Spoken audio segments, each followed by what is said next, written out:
We are super excited for the things that we have planned today just for you and your crew, okay? But before we dive in, I have a couple of announcements. I know, you never would have guessed. Okay, announcement number 1. You do not want to miss Crash Live this week. Here's why. Yet again, we have another prize going out to our game winner. However, I cannot wait for our game this weekend. We are officially doing Crash Leader Trivia. It's something we've been putting together over the last few days, and I cannot wait. We're going to quiz you on how well you know your Crash leaders. And if you win, you get an amazing prize, okay? So trust me, you do not want to miss it. We also may or may not have a few small giveaways that'll go out to people who just show up and answer a question. So trust me when I say you do not want to miss Crash Live. Announcement number 2 is that you do not want to miss what's going on our YouTube page. Here's why. I know that if you have social media and you're following along with iHeartCrash, you get to tag along for some of our leader takeovers, which we have another one coming up in a week, okay? So you don't want to miss that. However, if you don't have social media and you feel like you're missing out, we don't want you to feel that way at all, okay? So this is what we're doing. We are posting recaps of testimonies and stories that have been shared via our Instagram takeover, okay? And we share those on our YouTube page. So you can look at things called reading challenges, or you can look at things called leader testimonies. And that's stuff that we have going on Instagram and Facebook. In case you don't have one of those platforms, you can still participate via YouTube, okay? So we just want to let you know that you're not missing out if YouTube's all you got, okay? Honestly, YouTube's my favorite to begin with, so who needs the other ones? Hey, without further ado, I'm really excited for today's message. It's a good one. Kind of had a sneak peek. It's from our very good friend, Matthew. Hey guys, it's your boy Matthew here. Katie asked me to share a message on a verse that I like or that I've been thinking about, and so that's what I'm going to do. So the first one is James 1 verses 2 through 4. Dear brothers and sisters, when troubles of any kind come your way, consider it an opportunity for great joy. For you know that when your faith is tested, your endurance has a chance to grow. So let it grow. For when your endurance is fully developed, you'll be perfect and complete, needing nothing. So I like this verse for a number of different reasons, or verses, I should say. For me, it's just a really good reminder that, no matter what seasons I go through or struggles I go through, God has a plan for me, and there's kind of like a purpose behind those struggles or those, situations, and that I'm going to continue to grow out of them, and that I should have a positive outlook because it's an opportunity to grow in my faith and in all aspects.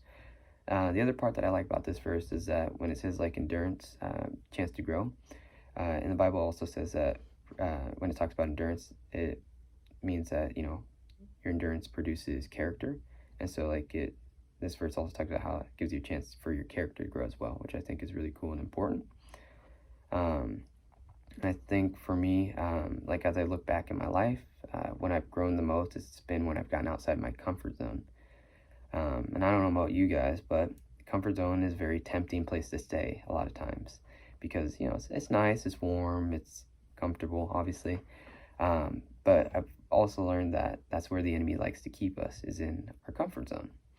And that's not good because, it's nice and it's safe in there, you also don't grow. And when you don't grow, you also don't grow closer to God, which is also our ultimate goal, is to become closer to God. And we can't do that if we're just staying in our comfort zone the whole time. And so I see it as like this little bubble, and so there's like a ceiling to it, and it restricts you. It restricts your happiness, restricts you personally, it restricts you from becoming closer to God, and that's not good. So you got to pop that bubble, and then you'll be able to oh wow, I can do this, I can do that. And it's crazy how much you can miss when you're trapped in your little bubble and you're in your little safe zone. And so that's why it's so important for us to, find little ways to get outside our comfort zone every day. I think back to when I was in high school, particularly my junior and senior year, I wasn't really close with God. I was kind of living in my own little bubble and just doing my own thing, hanging out with my friends, not really doing much. And I wasn't really involved in any church. My family had a church, but I wasn't really going to it. And those were a couple of rough seasons, but through that, something good was happening. I started becoming friends with Andrew, and our friendship continued to grow. And towards the end of senior year, Andrew invited me to a trip called Red, which you may or may not know, but it's the one that Salem Alliance hosts for the high schoolers. And I was a little unsure about it because I didn't know anybody at Salem Alliance other than Andrew. And so I didn't really want to go. I was a little scared because I was like, I don't know anybody. And so, but Andrew kept pushing, he kept working, and he got a couple of my other friends to go. So I was like, okay, well, at least I'll know 3 people, right? And so I reluctantly went. I took a leap of faith, I guess, and it was probably one of the best decisions I ever made, because I may have never been able to get involved in Salem Alliance if I hadn't gone on that trip and got plugged in there. But I think what made that trip so awesome and amazing was that for the first time in a long time, I didn't hold back. I didn't kind of stay reserved and shy and not, I leaped, and so I think that's what made that trip a success for me. And the best part about that trip was my relationship with God grew stronger, and it grew stronger because I was able to confront a lot of pain and guilt that I had been holding on to and that had been separating me from God. And, I didn't do that alone. That was, with the help of, Andrew, my friends that I made there, and Brandon Miller, who was one of the boys leaders over there. And so that's what really was important to me, is that I rekindled that fire with God, and my love for him was because I was able to confront that pain and guilt that I had been holding on to and that had been, separating me from God. And so that's what made that trip a success. And so I look back at this verse, and it's just a good reminder that, like, through all that struggle and that pain, through those couple years, it made my relationship with God stronger. It made my friendship stronger, and all my relationships stronger in a way. And so that's why I like this verse so much, is just because, my faith was able to grow through it all. And so anytime things seem grim, it's just, I know that I should smile, because it's just an opportunity for me to grow and become closer to God no matter what. Hey, I want to say thank you to Matthew for sharing some of his wisdom and insights with us today. Matthew's one of our 7th grade guy leaders, and he's a rock star. Thanks again, Matthew. Hey, I have a challenge for us based off of what Matthew shared with us today. I loved how he painted the picture of sometimes we're in a comfort zone, and that puts us in a bubble. And he encouraged us to pop that bubble and get outside our comfort zone, because sometimes that's where God has new challenges and new revelations for us. He shared the story of how Andrew encouraged him to get out of his bubble a little bit, and look where that has led him today. By the way, Andrew, you're a rock star too. Okay? So this is where our challenge comes from. This is what I want you to do. I want you to grab a pen and a piece of paper, and I want you to draw a bubble, okay? You can do this. It doesn't have to be perfect. Look, there's mine. Wow, Katie, impressive, okay? Okay, inside that bubble, you are going to write down the qualities that you have, the gifts that God has given you, and the things that encourage you to be who you are, right? These are really good things. A lot of times why our comfort zone is so comfortable is because it's stuff that we're good at, right? And God wants us to be encouraged by that. So what are things that are inside my bubble, right? Hanging out with friends. I love being with my people, and I love being able to just share life with them and be encouraged by them and encourage them back, right? What's something else that I love? Come on, I love being at church, right? Come on, I miss you guys so much. I love middle school students because honestly, you're kind of the coolest people on the planet, okay? But church is totally in my comfort zone. That's something that I am very comfortable with. Or how about this? Just watching movies. Hello. This has been a big one for me in quarantine. I don't know about you, but I'm not only finding new movies, but also rewatching movies that I've seen 1,000 times because why not? We have the time, okay? Okay, but then that's not where we're gonna end, because this is our bubble. These are things that we're comfortable with, right? What I want you to do next is I want you to write down some of the things that challenge you, some of the things that are outside your comfort zone.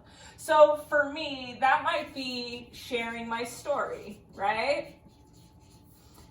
Sometimes it can be a little bit nerve-wracking to share the amazing things that God has done in my life, because what if that other person doesn't believe in God? What if they're going to judge me for the things that I say, right? Sometimes sharing my story can be really difficult. How about this one? I know this might be a surprise to you guys, but one thing that really overwhelms me is meeting new people. It's just scary, right? To put yourself out there and try and encourage someone to be like, hey, you want to be my friend? Do you want to hang out? Meeting new people can be really tricky sometimes, and that can be intimidating and not always something that I want to do. Also, going new places or trying new things. There has been a group of youth pastors who have been meeting on Zoom every single week, and I'm not gonna lie, I've kind of been too intimidated to join. I don't know why. These people do exactly what I do, and most likely they're just as kind as I am, and they would be pumped that I joined their Zoom call. However, it's going to a new place with people that I don't know, and that can be intimidating. Maybe this is like our Zoom Hangouts, and you haven't joined in yet because it's just too far out of your comfort zone. It's too intimidating to join in on something that you're not comfortable with. Maybe you know someone in your life, maybe it's a neighbor, friend, or someone in one of your classes who would really benefit from hearing the amazing things that God has done in your life, but that's just too far. It's too much of a stretch. Now, what I want you to do with this piece of paper is I just want you to put it somewhere that you'll see it. Now, it's not going to serve as a guilt trip, okay? Because like I said, you guys are some of the most amazing people on the planet. Seriously, I love spending time with you. However, one of the things that I want to encourage you guys to do is grow in this season. I want you to put this somewhere where you're going to see it and somewhere that you're reminded to pop that bubble of security, to pop that bubble of comfort. Remember in Matthew's story, there was such a gift that God had given him by him stepping out of his comfort zone. These are good things. These are not bad things. These are also good things. These are not bad things. And yet sometimes it's too scary to take that step. So again, you're going to put this somewhere where you can see it, so that way it reminds you to take a step out of your comfort zone this week. What's something you could do that would challenge you to grow more in your faith, grow more in the story that God is writing in your life? You guys, we love you. Again, I just want to remind you that if you have any prayer requests throughout the week, please, please, please contact me. You have my information. You can reach out anytime. Seriously, 2 a.m., you want to call me? I probably won't answer, but I'll call you back around like 7:30 in the morning. How does that sound, okay? Please share your prayer requests with us. Let us know how we can be partnering with your family in this season. Even if there's things that you want to celebrate, we would love to be a part of that. You guys are my heroes. We got you always. Keep staying strong. See you later.